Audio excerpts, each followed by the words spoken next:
بسم اللہ الرحمن الرحیم۔ تمام امن ٹی وی کے دیکھنے والے ناظرین کا شکریہ۔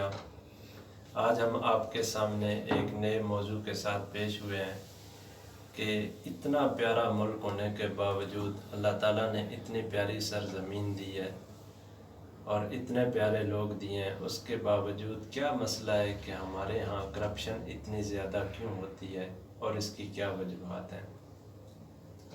تو اس کا تدارک کیسے کیا جا سکتا ہے، پاکستان کے اندر کرپشن کو کیسے ختم کیا جا سکتا ہے، آج ہم اس موضوع پر بات کریں گے۔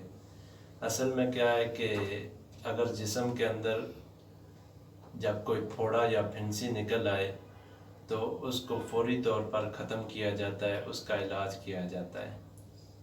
ہمارے ملک پاکستان کے جسم کے اوپر بہت سارے پھوڑے اور پھنسیاں ہیں جن کا ہم علاج نہیں کر رہے۔ اگر علاج نہ کیا جائے تو کیا ہوتا ہے، وہ کینسر کی شکل اختیار کر جاتا ہے اور یہ جو کینسر ہے آہستہ آہستہ موت کا سبب بنتا ہے۔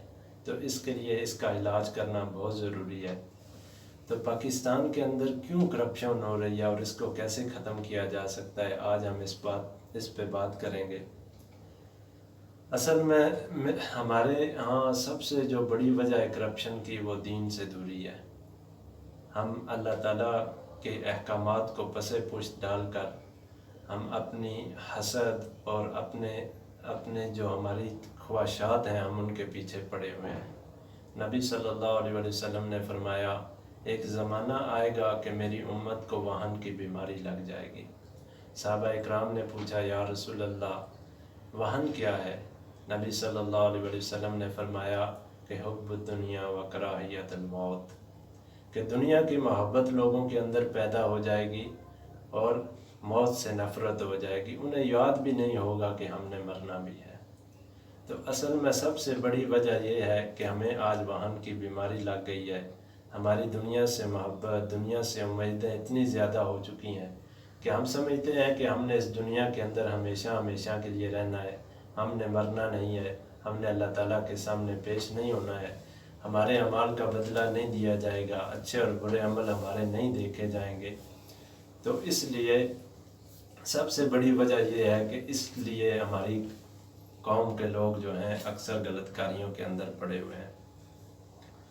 تو اس لیے علماء کرام کو چاہیے کہ ایک تو لوگوں کو معاملات کے اوپر اور معاشرت کے اوپر یعنی کہ اس پہ خوب بیانات وغیرہ کیے جائیں اور مساجد میں ممبروں سے اس بات کی تبلیغ کی جائے کہ اصل زندگی جو ہے وہ معاملات اور معاشرت ہے۔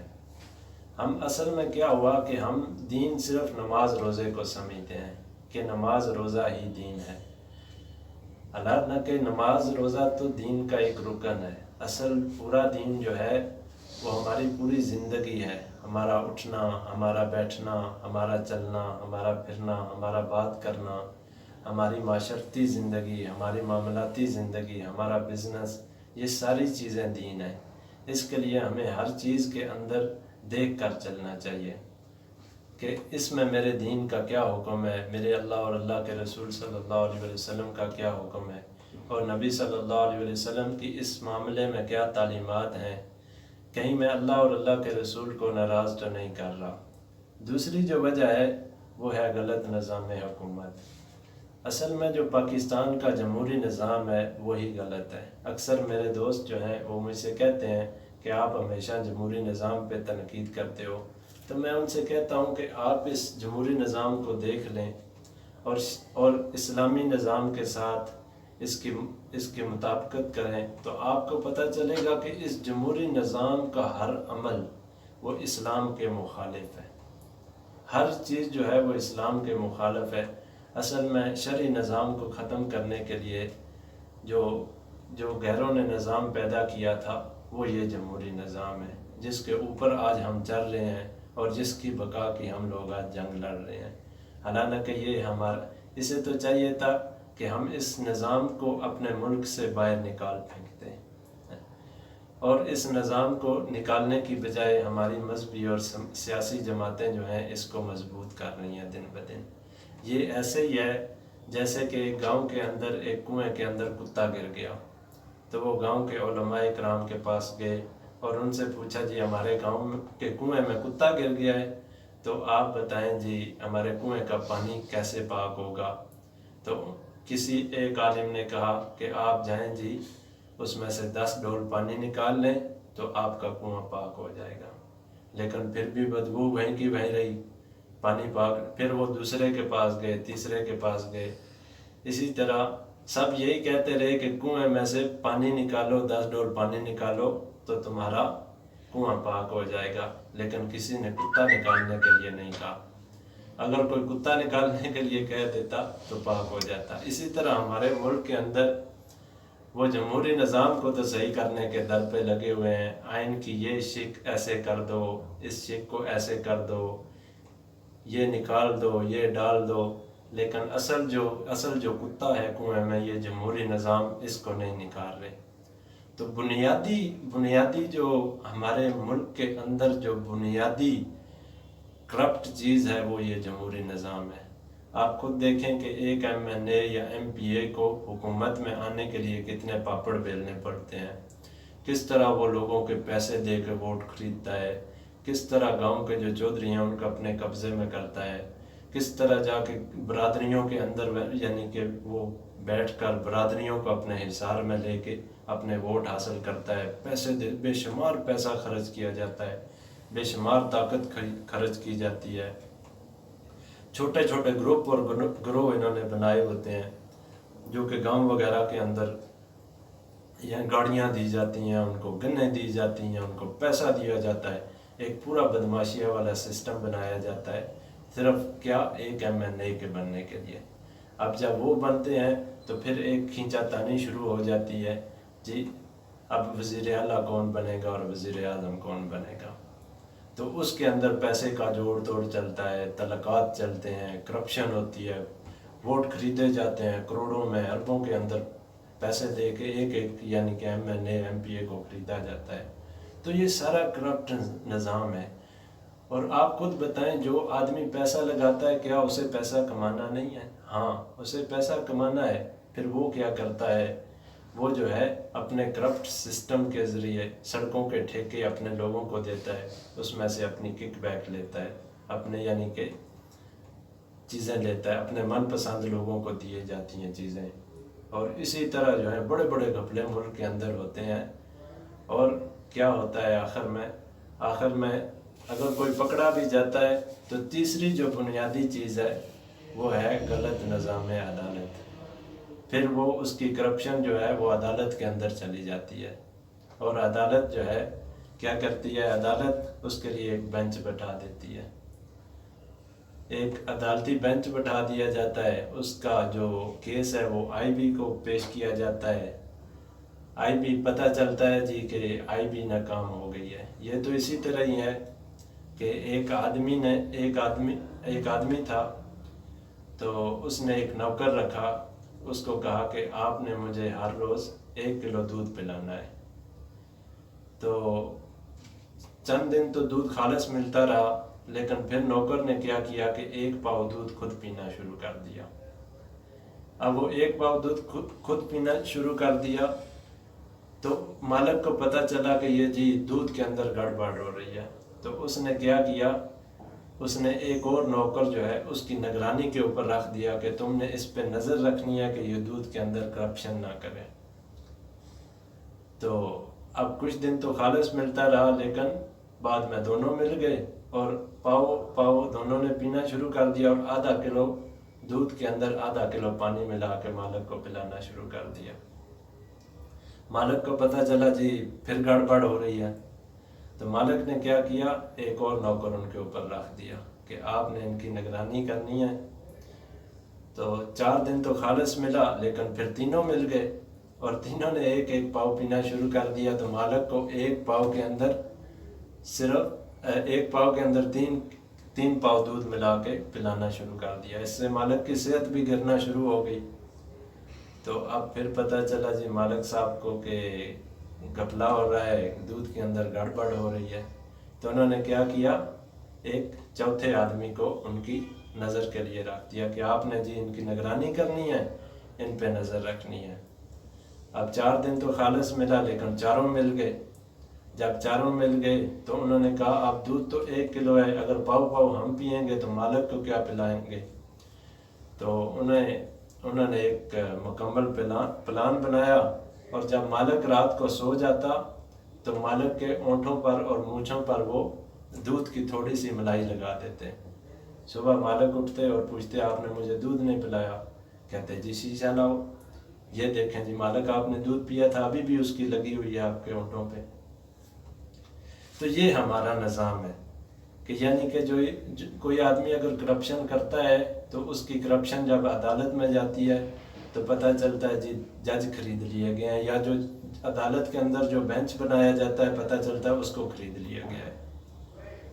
پھر معاملہ ایجنسیوں کے پاس چلا جاتا ہے، پولیس کرپشن اینٹی کرپشن کے پاس، IB MI FIA نیب سب کے پاس معاملہ جاتا ہے، تو پتہ چلتا ہے جی جو لوگ انوالو تھے وہ سارے خریدے جا چکے ہیں، اور آخر میں کیا ہوتا ہے وہ باعزت بری ہو کر وکٹری کا نشان بنا کر چلے جاتے ہیں، اور سارا حکومتی نظام اور سارا ملک دیکھتا رہتا ہے کہ ایک کرپٹ آدمی باعزت بری ہو کے جا رہا ہے۔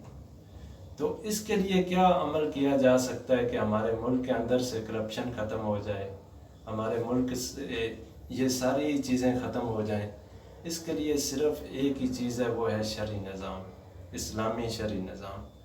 اگر ہم اسلامی شرعی نظام کو ملک کے اندر لاگو کریں گے تو انشاءاللہ یہ ساری جتنی بھی بیماریاں ہیں خود بخود ہی ختم ہو جائیں گی۔ آپ خود بتائیں کہ جب ایک چور کا ہاتھ کٹے گا تو کوئی چوری کرے گا؟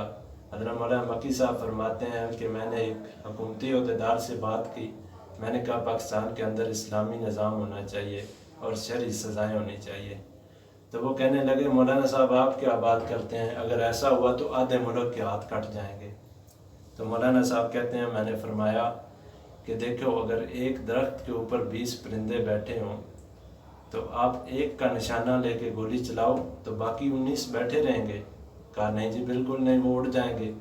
کہا آپ ایک کا ہاتھ کاٹ کے تو دیکھو، دیکھنا باقی سارے چور ایسے ختم ہوں گے کہ آپ کو پتہ ہی نہیں چلے گا، ایک کا سر قلم کر کے تو دیکھو، اگر کبھی ملک کے اندر پھر قتل ہو گیا تو بتانا۔ تو اس لیے اسلامی نظام نافذ کرنا ہوگا ملک کے اندر، اور اسلامی شرعی سزائیں جو ہیں ان کو نافذ کرنا ہوگا۔ سلمان بن عبد الملک یہ اموی خلیفہ تھا، ولید بن عبد الملک کا چھوٹا بھائی، تو یہ بڑا عیاش تھا، بڑا عیاش پرست۔ تو اس نے آتے ہی سارے شرعی قانون جو ہیں اپنی مرضی کے بنانے شروع کر دیے اور قاضی کے بغیر خود فیصلے وغیرہ شروع کر دیے۔ تو اس کے زمانے کے اندر اسلامی سلطنت کے اندر بہت زیادہ کرپشن اور قتل و غارت اور چوری چکاری شروع ہو گئی۔ تو یہ جیسے ہی فوت ہوا تو عمر بن عبدالعزیز رحمۃ اللہ علیہ کا زمانہ آیا۔ عمر بن عبدالعزیز مسجد میں تھے جب ان کی خلافت کا اعلان ہوا، اور عمر بن عبدالعزیز رحمۃ اللہ علیہ نے صرف اتنی بات فرمائی کہ آج کے بعد پوری طرح سے صحیح اسلامی شرعی سزاؤں کا نفاذ ہوگا اور اسلام کے مطابق فیصلے کیے جائیں گے۔ تو فرمایا جاتا ہے، کتابوں میں لکھا ہے کہ عمر بن عبدالعزیز مسجد سے گھر پہنچے تھے اور پورے ملک کے اندر بددیانتی، چوری چکاری، ہر چیز ختم ہو چکی تھی، اور ان کا زمانہ سلطنت کے اندر مسلمانوں کو اتنا سکون تھا کہ آج بھی یعنی کہ ان کو یاد رکھا جاتا ہے تاریخ کے اندر، اور تاریخ کے اندر انہیں عمر ثانی کہا جاتا ہے، یعنی کہ دوسرے عمر رضی اللہ تعالیٰ عنہ۔ تو جب صحیح اسلامی نظام پیدا ہوگا، صحیح اسلامی نظام ملک کے اندر لایا جائے گا تو انشاءاللہ ہر طرف چین اور سکون ہوگا، ہر طرف امن ہوگا، مسلمانوں کی خوشحالی ہوگی، اور مسلمانوں کا جو رعب ہے، دبدبہ ہے، وہ دوسروں کے اوپر ہوگا۔ اصل میں کیا وجہ ہے کہ غیر مسلم یہودی نصرانی کیوں نہیں چاہتے کہ اسلامی نظام کسی ملک میں آئے؟ کیونکہ انہیں پتہ ہے جب اسلامی نظام آئے گا تو امن پیدا ہوگا، اور جب امن پیدا ہوگا تو پھر اس کی دیکھا دیکھی جو ہے ساری دنیا کے اندر اسلامی نظام پھیل جائے گا۔ انہیں یہ قبول نہیں ہے۔ ان اسلامی نظام کے ذریعے یا امن کے ذریعے ان کے مفادات حاصل نہیں ہوتے، پھر وہ جنگیں کہاں لگائیں گے، پھر وہ دنیا کو کس طرح کنٹرول کریں گے، اور پھر گریٹر اسرائیل کس طرح بنے گا، اور پھر ان کے مفادات کس طرح پورے ہوں گے؟ اگر ہم ان کے نظام کو ملک سے باہر نکال پھینکیں گے۔ تو اس لیے میرے بھائیوں دوستوں اور میری قوم کے لوگوں، ہمیں اس بات کی فکر کرنی ہے، اس بات کی محنت کرنی ہے کہ کس طرح ملک کے اندر اسلامی نظام قائم ہو جائے، اور ملک کے اندر جو عدالتی نظام ہے وہ شرعی عدالتی نظام قائم ہو جائے۔ اور پھر علماء کرام کی بھی علماء کرام جو ہیں وہ بھرپور کوشش کریں کہ کس طرح یعنی کہ لوگوں کے اندر دین سے دوری جو ہے وہ ختم ہو سکے، اور لوگ یہ سمجھ سکیں کہ دین صرف عبادت نہیں ہے، ہماری پوری زندگی کا نام دین ہے، ہمارا اٹھنا بیٹھنا چلنا پھرنا ہر چیز دین ہے۔ اور کس طرح ہم یعنی کہ اپنی ہر ضرورت زندگی کے اندر یہ خیال رکھیں کہ اس میں اللہ تعالیٰ اور اللہ تعالیٰ کے رسول کا کیا حکم ہے۔ جس کام کو بھی کیا جائے اس کے اندر یہ دیکھنا چاہیے کہ اس میں اللہ تعالیٰ اور اللہ کے رسول کی ناراضگی تو نہیں ہے۔ اگر ناراضگی کا سبب بنتا ہے تو فوری طور پر اس کام کو چھوڑ دیا جائے، اور وہ کام کیے جائیں جس سے اللہ اور اللہ کے رسول کی خوشنودی حاصل ہو، تاکہ ہماری دنیا اور آخرت دونوں بن سکیں۔ جزاکم اللہ خیر۔